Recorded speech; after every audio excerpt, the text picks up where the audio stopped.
با رفیقان نشستیم شبی را تا سحر هی زدیم قلقلی را میتی اگر رفته پیکنیک بیاره توف بگورش اگر گیر نیاره جانم میکشیدیم دلال میکردیم میکشیدیم دلال میشردیم برداشم تا لنگ زل خوابیدیم خواب میوه ها رو ما دیدیم جانم سیب زمینی شد 50 تومن پیازم شده 70 تومنی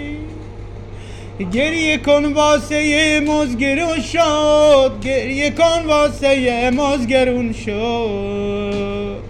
گرجرم 50 ما خریدیم گرجرم 50 ما خریدیم مشتری ندارد تا بدیم هندوانه ها اونجا مونده خربزه ها کجا مونده جانم سیب زمینی به این وای درشتی سیب زمینی با این به درشتی خر میخوره این سیب زمینی خر میخوره این سیب زمینی